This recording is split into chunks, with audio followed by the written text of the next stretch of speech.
relationships. Gotta love relationships. You know, my deepest relationships and most heart-centered relationships are those with my family, of course, my daughters, my husband, my parents, people who've known me forever, and then of course my friends, who many of which are like family to me. But I find in evaluating those relationships that we have the most amazing times together, and then we have also had some of the most challenging times together. We afford each other the ability to celebrate life in powerful, big, heartfelt ways, and also we afford each other the opportunity to struggle and have conflict and disagreement and open-hearted frustrations. You know, it's the duality that we all have in relationship, especially balanced relationships. They're positive and they're negative. Positive stress and negative stress, which isn't bad.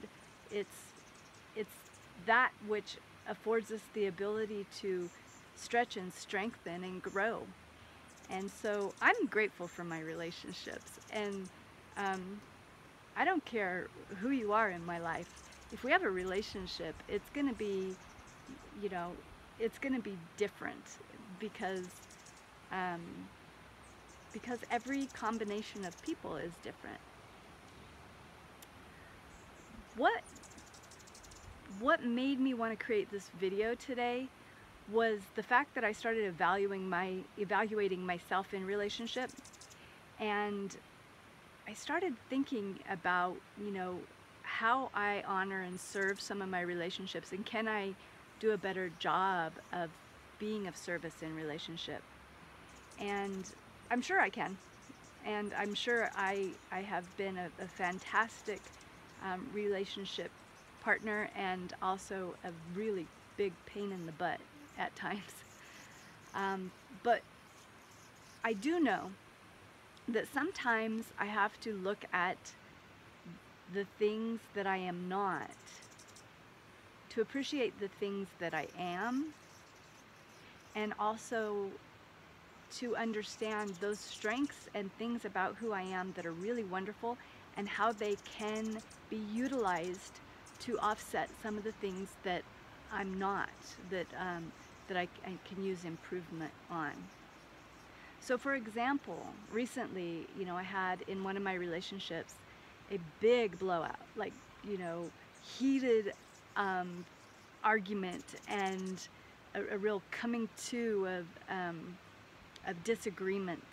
And I was in tears, and I was hurt, and I was so emotional, and I was in pain, and I acknowledged in that moment that I am emotional, and when I get to a place of being backed into a corner, I lose it.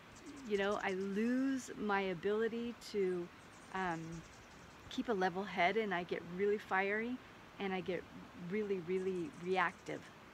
And so I've requested, you know, hey, when I say not now, let's pick this up later, it's because I know myself. I'm gonna lose my head, and that's not healthy.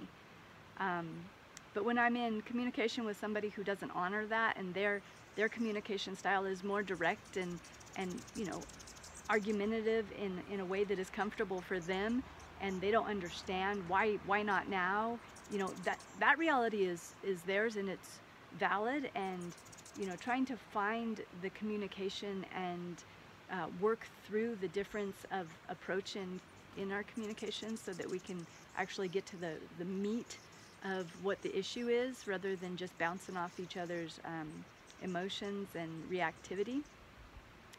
I'm babbling.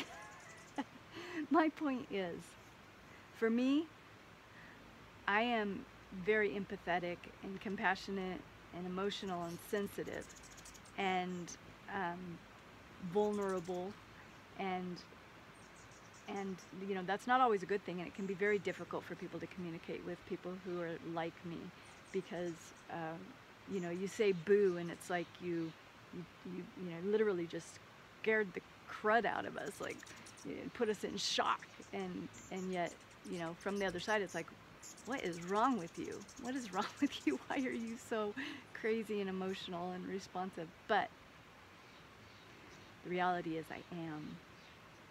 And then there's the other people who are not, that I look at and I'm like, do you not have any feelings? Where's your compassion? Where's your sensitivity? Where's your empathy? Where's, you know, what is going on with you? And the reality with that is they're just level-headed. They're more intellectual. They're more driven by their left brain and not their right brain. And there's nothing wrong with it. It's just very different, like polar opposites. How do you meet in the middle of personalities like that, or in combinations, various combination of degrees of those personality traits?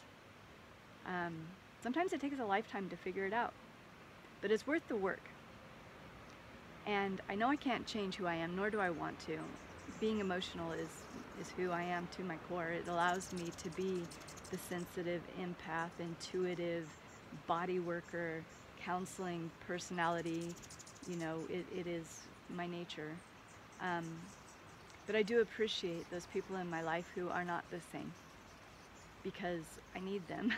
I need them to help me keep a level head sometimes, and to give clarity and distinction to things that I don't see through my perception, through my belief system and my thoughts. So I guess, you know, this video is about our differences and our uniquenesses, and how important it is to clarify who we are and who we are not, so that we can stand firmly in our truth and in our character and in our spirit and our soul. And we can move forward with comprehension and knowledge of who we're not, and who we can be with work, and also how to communicate with people. How important it is to do our self-work and to share story and to process together. And in the end, for me, I'm very grateful for my family and my friends who are walking the walk with me. Because I know it's temporary, but I sure appreciate it, and I'm sure grateful for having this life and having these people in this life to share the process with. So cheers to our individuality, our uniquenesses, our strengths and our weaknesses. Life is an amazing process, worth living and working on each miraculous moment of the way, just for the health of it.